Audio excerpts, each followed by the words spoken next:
Ang susunod na programa ay nagpapatuloy dahil sa ating mga partners and supporters ng Greg Durante Ministry.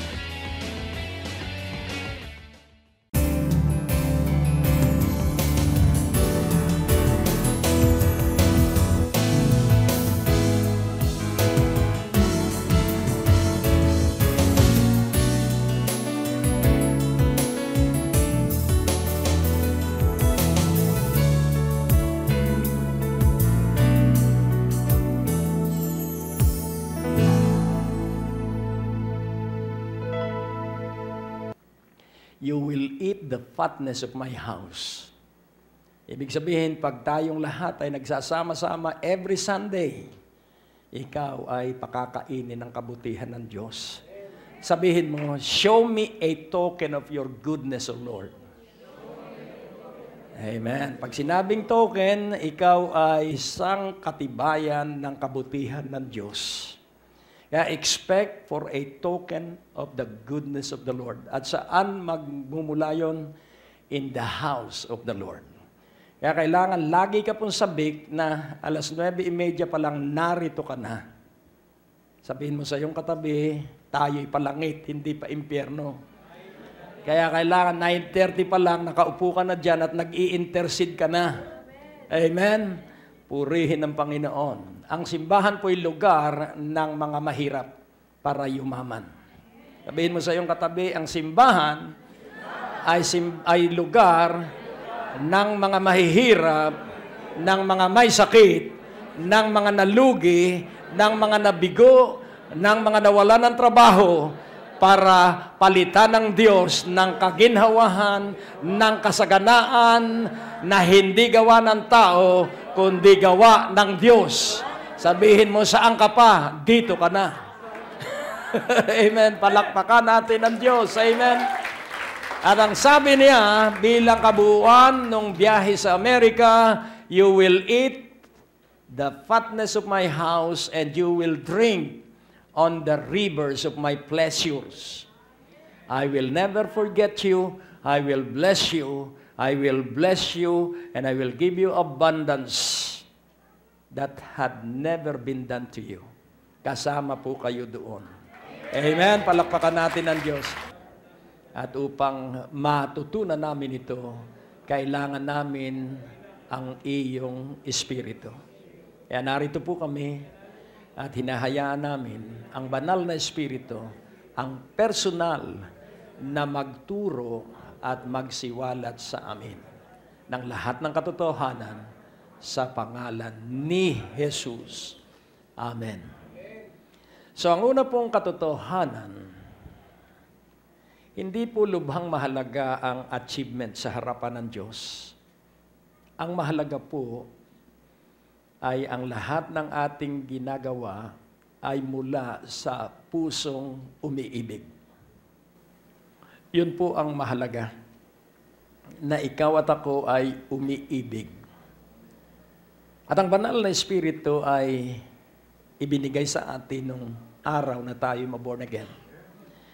At ang dala ng banal na Espiritu ay pag-ibig. At kapag ikaw po'y umiibig, magiging ka pong matapang na umibig. Sabihin mo sa iyong katabi, kapag ikay umiibig, magiging kang matapang na umibig. Amen po ba? At ikay narito dahil nakatakda ang pag-ibig ng Diyos na kumilo sa iyong buhay. Kung wala kang pera, ito po, magkakaroon ka ng bright idea. Bright idea kung paano ka pasasaganain ng Diyos. Hindi po pera ang ibibigay sa atin. Ang ibibigay ng Diyos ay karunungan kung paano siya makagagawa ng pagpapalang pinansyal. At ang sakit po ay hindi negatibo. Ang sakit po ay positibo sapagkat ikay ibubunsod nito palapit sa Diyos. Kaya ang ating teksto po ay sa Luke 12:32. Kailangan pong mawala ang takot sa iyo. Amen? Sabihin mo, hindi ka para sa impyerno, kapatid. Ikay nasa langit. Amen? Fear not, little flock, For it is your Father's good pleasure to give you the kingdom. Sabihin mo, fear not. Sabihin mo sa iyong katabi, fear not. Isalin natin sa Tagalog, sabihin mo, huwag kang matakot. At pansinin po natin, ang tawag niya sa kanyang mga alagad ay little flock. Maliit na kawan. Kaya kung titingnan po natin, hindi tayo kasindami ng malalaking simbahan na sila ay nasa malaking stadium. Tayo po ay maliit na kawan. Pero laging tandaan natin, hindi ka mapagnanakawan kahit kabilang ka sa maliit na kawan. Nothing can snatch you away from the hand of Jesus and from the hand of the Father. At ano po yung assurance na hindi ka maihiwalay? Saan ka po hindi ihihiwalay? Laging tandaan mo po, kailangan mabuhay ka araw-araw sa pag-ibig ng Diyos. Ang kaharian po ng Diyos, ang pinakang pundasyon nito ay pag-ibig. Ang pamilya po ng Diyos, ang tumatangkilik dito ay pag-ibig. Ang pag-ibig natin ay makasarili. Pero ang pag-ibig ng Diyos, ang kanyang tinitingnan ay ang iyo at ang aking kabutihan. So fear not, little flock, for it is your Father's good pleasure to give you the kingdom. Tandaan mo po na ikaw ay anak ng Ama ng Panginoong Hesukristo. At kaya tayo naging anak ay dahil kay Hesukristo. Kaya kahit ano ang nangyayari sa iyo, tandaan mong lagi, hindi ka kailanman nakalimutan ng Diyos at hindi ka kailanman pinabayaan ng Diyos at yung iyong kinalalagyan, kung tatanggapin mo lamang, maiaalis ka ng Diyos dyan at mapapalitan ka ng kanyang kalakasan at kanyang kapangyarihan. Kaya nga laging merong pagpapalitan. Yung aking kahinaan, papalitan ng kalakasan ng Diyos. Yung aking karupukan, papalitan ng tibay ng Diyos. At ang ating gagawin lamang ay maniwala. Laging tandaan natin na ang mga talento natin ay hindi talagang atin. Ito'y regalo lamang sa atin ng Diyos. At kung gagamitin mo yan sa kaluwalhatian ng Diyos, daragdagan ka ng mga talento. Ang wag na wag mong gagawin ay itago ang iyong talento. Tatlo ang alipin doon sa talinghaga at ang unang dalawa binigyan ng isa ng 5 talento at ang pangalawa ay 2 at ang pangatlo isa. Kaya ba naniniwala na galit ang Diyos sa mga hindi ginagamit ang talento? Hello? Sapagkat pag hindi natin ginamit ang talento, hindi tayo magiging masigla. Laging tandaan po natin na ang sabi po ng isang bahagi ng awit, pray for the peace of Jerusalem.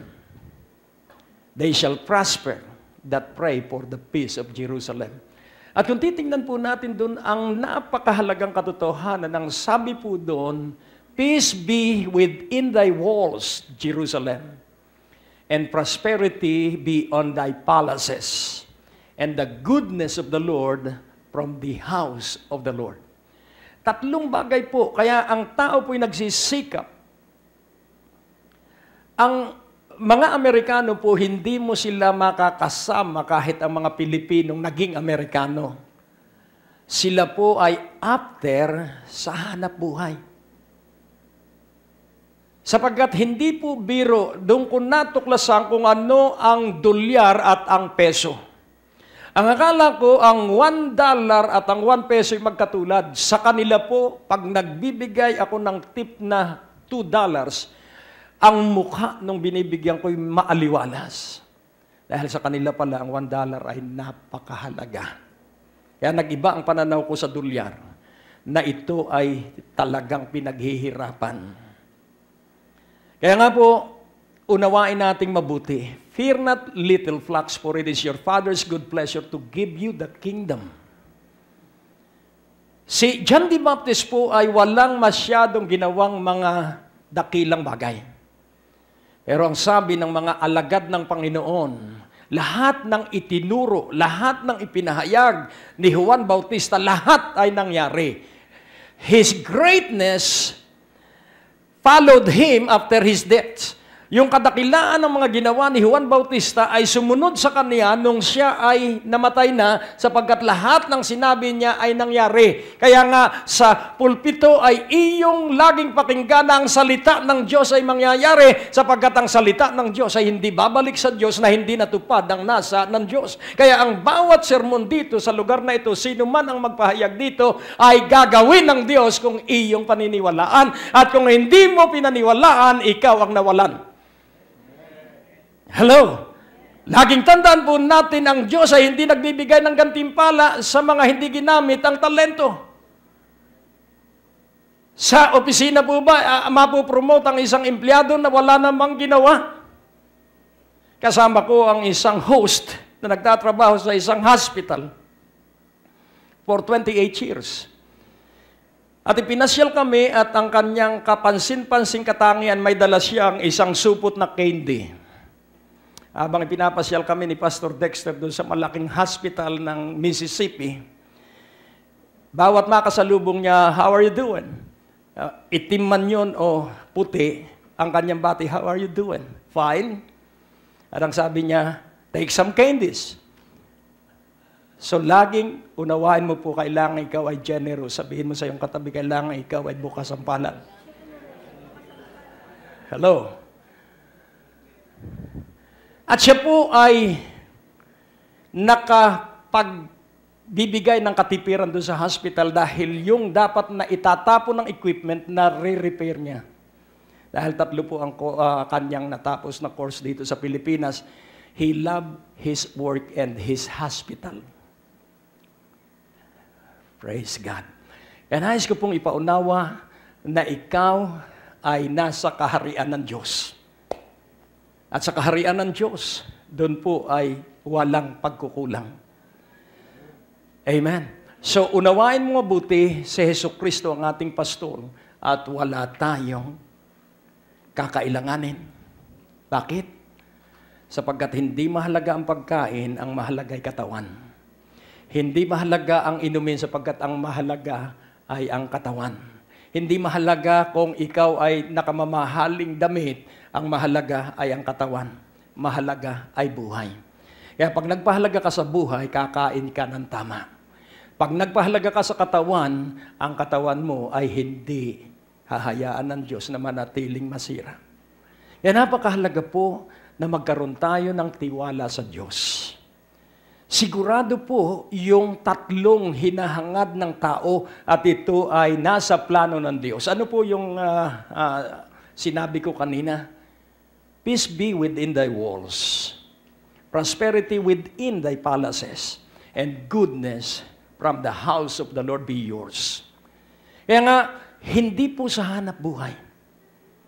Kailangan pong ang bahay mo ay paniwalaan mo na babantayan ng Diyos. Sa Amerika po, meron 10 lungsod na ikinundina ng American press na hindi dapat puntahan dahil doon ay mataas ang crime rates. Hindi ko na po babanggitin yon. Pero sabi rin nung kami ipinapasyal sa iba't ibang lugar doon, kapag sa isang state ay meron lugar na may mga rehas ang bintana, magulo yung lugar na yon. Yung tinitirhan po namin sa Oregon, kapansin-pansin po dahil walang lock yung gate. Pwede mong buksan yun, pwedeng pumasok, walang rehas ang mga bintana, salamin lang. Pero umaalis po kami, pag minsan sila ay ilang araw na wala doon, pero yung bahay po ay naroon pa rin. At sa isang lugar, ay sa bandang Missouri naman, yung bahay, iniiwan ng garahe na nakabukas. Naroon ang lahat ng gamit, kasangkapan, pero maghapon bukas yung garahe, dito kaya. baka garahe na lang pagbalik mo. Pero pwedeng mangyari po dito sa Pilipinas yan. Kailangan magsimula yun sa Green Hills. Amen po ba? Kaya nga ating unawain ang kapayapaan ang hinahangad mo, kaya ikaw ay naghahanap buhay. Nakukuha niyo po. Dahil pag gutom ang iyong pamilya, mag-aaway sa isang maliit na pagkain. Pero kapag naniwala ka na ang Diyos ang tutusto sa iyo, yun po'y mangyayari. If you be willing and obedient, you shall partake the best of the land. Pero kailan ang partaking? If you are willing. Narito ka po ba na bukal sa iyong loob o napipilitan ka lang? Salamat sa tahimik na inyong pagtingin sa akin. So kailangan pong bukal sa iyong puso kaya ka naririyan. Na ika'y naniniwala na may mangyayaring malaki sa iyong buhay sapagkat yun ang nakatakda. Ang iyong mga nakaraan ay tinakpan na ng dugo ng Panginoong Hesukristo. Yung mga kabigatan mo ay inangat na ng Panginoon para ika'y bigyan ng kagaanan at pangyarihan para ikaw ay magpatuloy sa kabutihan ng Diyos. So ang isa pang hinahangad ng tao ay magkaroon ng kasaganaan sa kanyang buhay at sa kanyang bahay. At ang isa pang hinahangad ng tao ay magkaroon ng kabutihan. At ito'y nasa iyo na, ang iyo lamang gagawin paniwalaan. Sapagkat ang pananalig ay paniniwala, hindi paggawa lang. Bagamat kailangan tayo gumawa because faith is doing, and doing you will experience to receive knowledge. Knowledge of what? Knowledge to know that God is ultimately perfect. Kailangan makilala mo na ang Diyos ay sa kasukdulan niya, siya ay walang hanggan, siya ay makapangyarihan at alam niya ang ginagawa niya sa iyong buong buhay na hindi mo alam sa ngayon, pero isang araw masasabi mo lahat nga ng ipinangaral sa Green Hills ay totoo at nangyayari na sa iyo. Laging tandaan natin, it is always in the future, and that future will come dependent on the plan of God. Tandaan mo po that we are here to do the will of God. Sa Matthew 6:10. So alisin mo po ang takot dahil ang takot ay kasalanan. Ang takot na tanggap ng Diyos ay ang takot sa Panginoon. So fear of negative things, they are sin.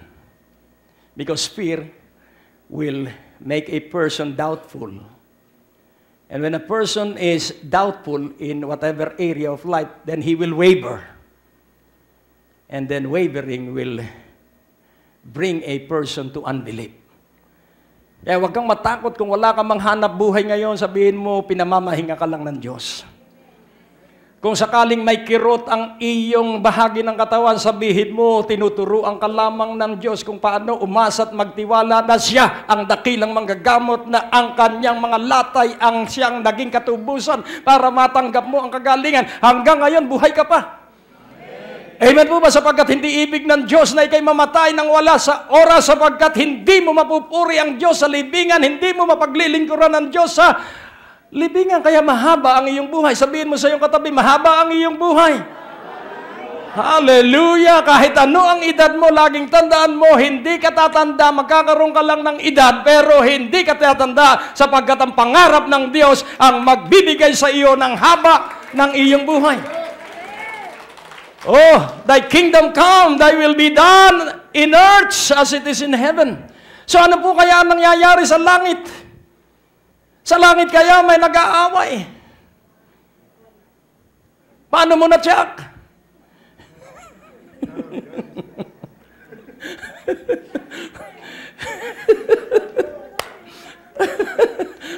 Ay, yun ang sasabihin ng mga hindi natin, hindi sumasampalatayang katulad natin. Bakit? Galing ka na ba roon?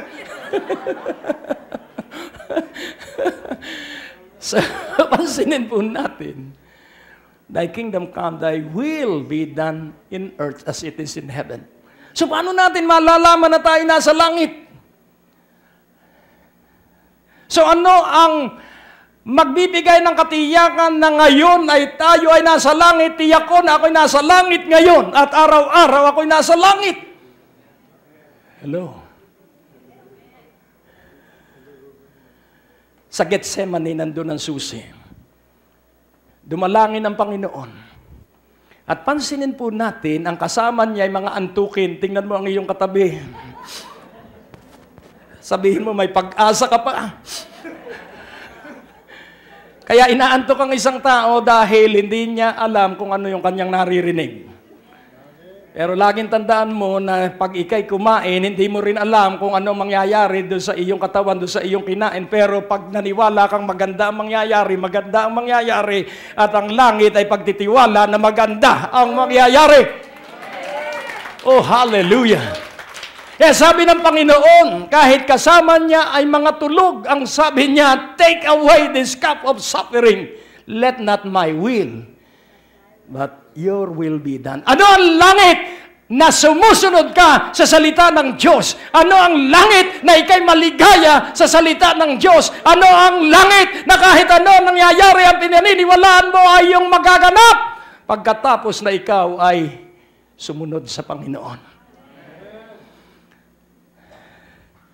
Sabi ng isang sundalo sa kanyang tinyente, ang sabi niya, I will not obey your command because death is certain. Ang sabi niya, soldier, obey first before giving your reason. And you will understand that what I am commanding you is right when you go back alive. Hello? Kaya nga po pag sumunod ka, huwag kang mag-iisip ng kabiguan sapagkat ang sumusunod sa Diyos, puro tagumpay ang kanyang mararanasan. Amen! Hallelujah! Sumunod ka muna.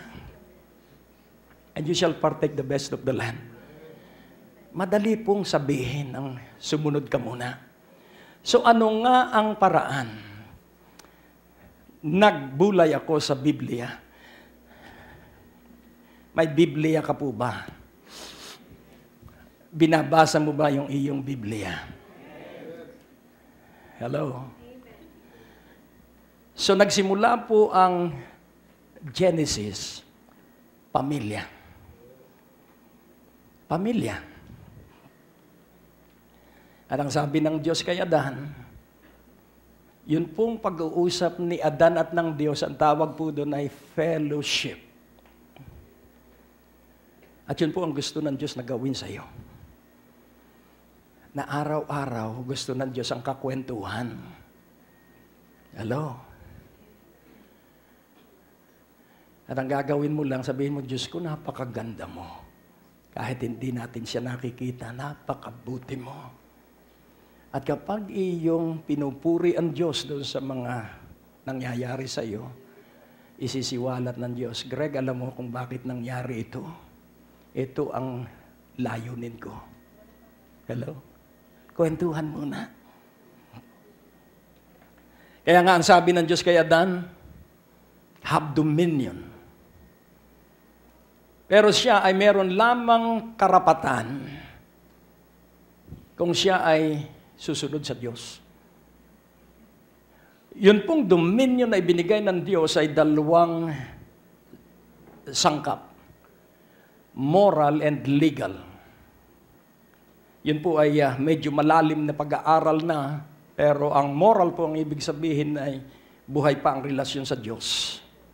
Ang legal po ay batay sa katarungan ng Diyos. Na ang Diyos ay hindi nagbigay ng salita na hindi niya gagawin.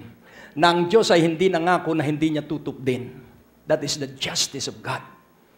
Kaya nga kung tayo ay lalapit sa Diyos, hindi dadalhin ang ating kabiguan, hindi dadalhin ang ating mga kahinaan sa halip, Panginoon. I approach you because you are tender-hearted. I approach you for your loving kindness. Don't deal with me with justice. Deal with me with grace and mercy. So lumalapit ka hindi para sa hustisya ng langit. Lumalapit ka para sa awa at habag ng Diyos. Awa at habag ng Diyos, at ang awa at habag ng Diyos ang ibig sabihin kahit na tayo'y palpak, iaangat pa rin tayo ng Diyos sa sandali na tayo'y nagbalik loob sa Diyos, sa sandali na inamin natin na tayo ay nagkasala sa harapan niya. Pag-aralan mo ang Biblia, ang mga dakilang lalaki at babae ay yung mga inamin nila ang kanilang kahinaan, inamin nila ang kanilang kapalpakan, at sila iniangat ng Diyos. Sapagkat the greatest revelation ever na mangyayari sa iyo ay pag inamin mo na kaya ka nabigo, hindi dahil sa Diyos, hindi sa tatay at nanay mo, kundi dahil sa iyong hindi pagtanggap na ikay mahina. Kaya nga ang sabi ng Biblia, blessed are the poor in spirit. This is speaking of dependence. 100% dependence on God. Blessed are those who mourn, for they shall be comforted. And blessed are the meek, for they shall inherit the earth. So what is poor in spirit and what is meekness and what is mournful? Na gusto mong gawin ang ibig ng Diyos pero hindi mo kaya. Ibig mong gawin ang matuwid pero hindi mo alam kung paano mo gagawin. And in that position of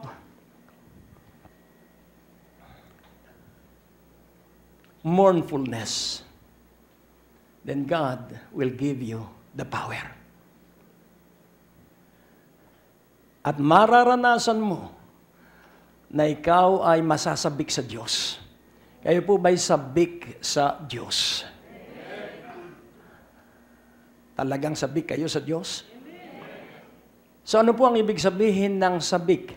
Blessed are those who hunger and thirst for righteousness. They shall be filled. Ibig po sabihin, hungkag ang buhay natin. Emptiness. Pag sinabing hungkag, hindi ka maligaya sa sweldo ng iyong asawa. Hello? Ang laging nakikita mo ay yung kakapusan ng sweldo sa iyong pangangailangan. Naalala ko ang sabi ng matatanda namin noon, pag maiksi ang kumot, mamaluktot para magkasya sa kumot. Hello? At yun po, ang tinutukoy doon ay contentment.